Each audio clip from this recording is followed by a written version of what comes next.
Last time was an eye-opener for the drivers. Even the best of the best need to keep their eyes on the prize. And as the points start to separate the drivers, it's even more crucial to ensure they get their cars across the line. Any slip now will be the difference between being able to see another round versus watching from the sidelines. Some drivers can afford dropping a few points, but momentum is a funny thing. James Ironbeard is one driver who had a less than stellar performance last week, leaving the door wide open for Zarnock, and he races tonight.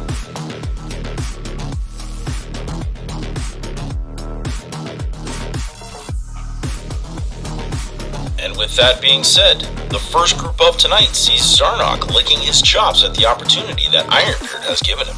He leads the first group tonight with 30 points, and will be taking on Fat Dad and JRed, who both sit on 24. So without further ado, let's get into tonight's action. Race 1 goes right now.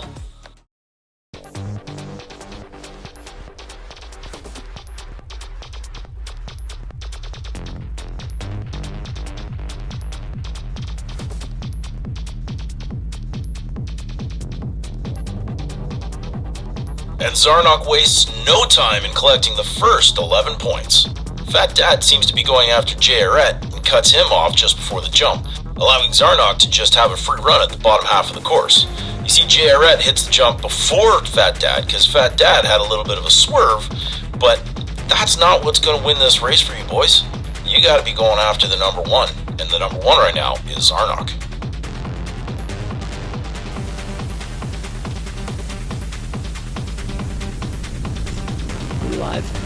Live. Okay. Friends, drivers, fellow Earthers, we are the Resistance.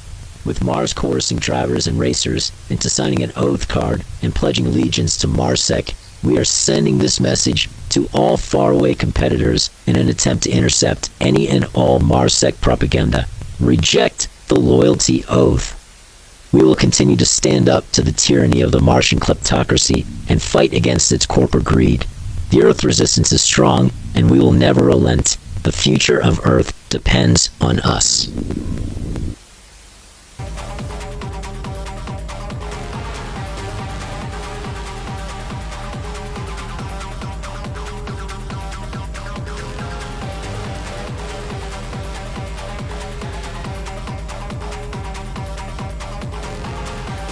Fat Dad puts an exclamation mark on his racing as he comes across the line for 11 points, but it's too little too late for him. And it looks like Zarnock and JRed get into it just before the jump, as JRed takes a run at Zarnock and wiggles him out just as they land. You can see the acceleration Fat Dad gets as he crosses the jump here, and how JRed directs Zarnock into the berm. JRed could have used the extra boost as well, but he can't handle his shoebox and gets it all wrong. And you'll see that him and Zarnock, well, they needed the points. That was definitely an opportunity missed by Zarnock. Wow, talk about a squandered opportunity. Zarnock closes the gap to James Ironbeard to only 3 points, but that is little compensation considering a split-second lack of concentration derailed his third lap. He's still in a great position considering, but I wonder if his deal with Mr. Dark is paying off.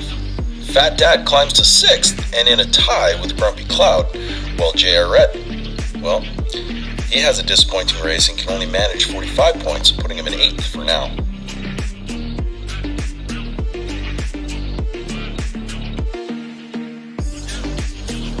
The second group tonight is led by Stray Dog, who had a great opening round, quietly collecting 27 points.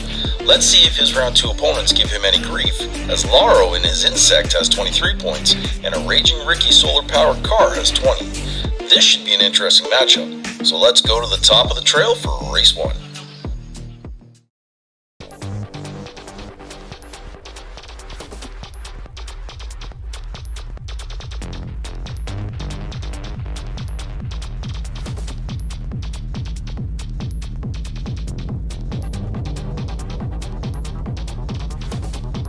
That was absolutely amazing. Watch how Stray Dog plots his course as Laurel and Raging Ricky get tangled up just before the jump. This is Stray Dog. He'll come down and split the pair just after he lands the jump. He makes a great turn, throws it right in between a busted out Lauro and a busted out Raging Ricky to collect 11 points. That is a quiet confidence in driving that will take you very far in this tournament.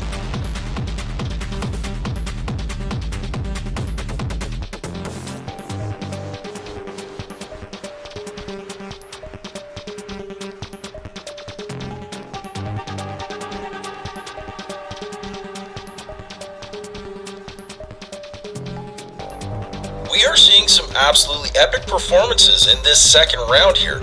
Stray Dog again plots his course, gets in front of Raging Ricky, and quietly gets himself across the line for another 11 points. That is a great start and a great addition to his score. Lauro actually hits the jump first, but then he gets caught up and just stops, where Stray Dog is able to get his car across the line. And unfortunately, Raging Ricky, I don't know how he turned upside down, but that's not how you're going to charge your solar panels, bud.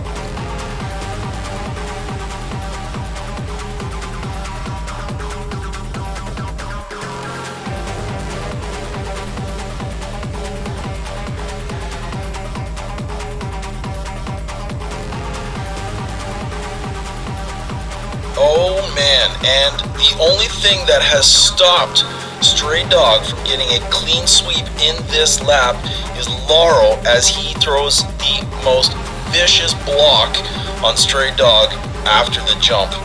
Lauro heroically saves his ride from going over the edge after the jump as he's up on the guardrail, but then unfortunately gets in front of Stray Dog, and Stray Dog just uses him as a plow up until the pond. That is the only thing that stopped Stray Dog from collecting a clean sweep. How incredibly frustrated must Stray Dog be at Lauro right now? If it wasn't for that massive block which stopped him in his tracks, we would surely be looking at a new tournament leader right now. Stray Dog was on course to put down only the second perfect score of this event. In any case, Stray Dog is now tied with Zarnock 3 points back from James Ironbeard. Lauro and Raging Ricky, on the other hand, well, with only 9 drivers going forward, their racing is done. And if things couldn't get any more tense, the final group tonight consists of Lone Star, Sneaky Bob, and MC.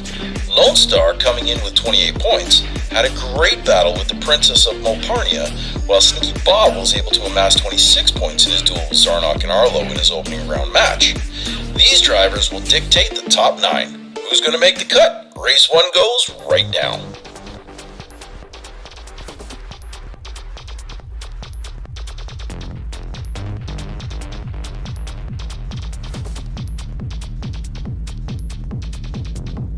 And there's no excuses for an opening lap like we just saw. All 3 drivers need to do better if they want to progress in this tournament.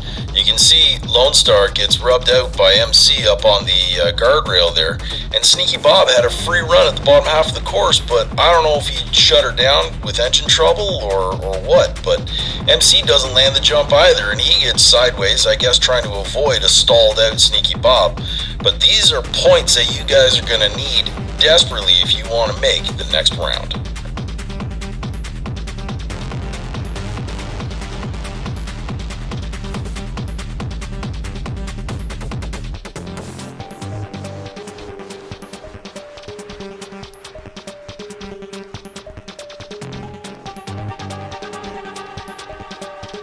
That's more like it. Sneaky Bob gets out in front of Lone Star and bullies him into the guardrail just before the jump, sending him flying as he gets pegged. It must be pick on Lone Star day, because right here, Lone Star goes sideways, and you can see by the overhead that MC takes no mercy on him either and sends him up and over after the jump. Sneaky Bob takes full advantage of the chaos behind him and gets his unobtainium across the line uncontested. MC, however, stalls out after his little nudge on Lone Star, and that's it for them. Lone Star, who came in as one of the highest ranked seeds into the second round, has basically been completely shut down.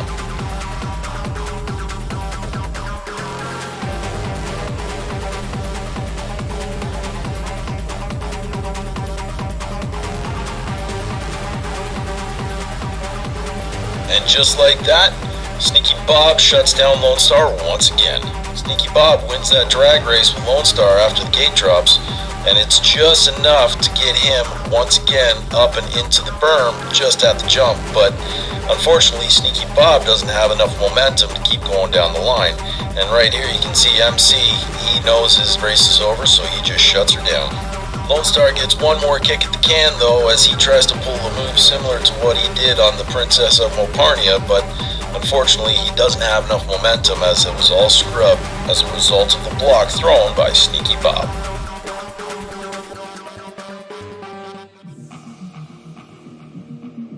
I don't think I've ever seen a driver get targeted so completely as we just saw Lone Star get shut down by both Sneaky Bob and MC. With one of the top scores coming into round 2, Lone Star was meticulously and systematically dismantled from being able to mount any sort of attack on the trail. Sneaky Bob finds himself able to just scratch his way into the top 9, while it's back to the drawing board for both Lone Star and MC. And with that, our round 3 top 9 is locked in.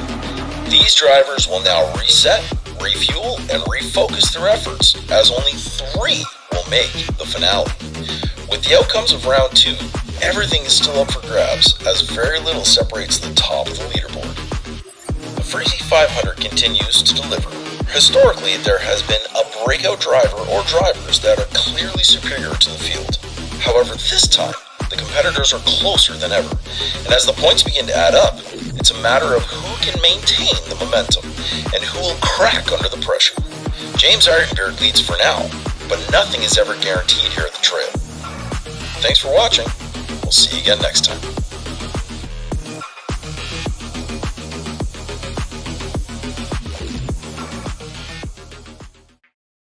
I'm sorry, Father.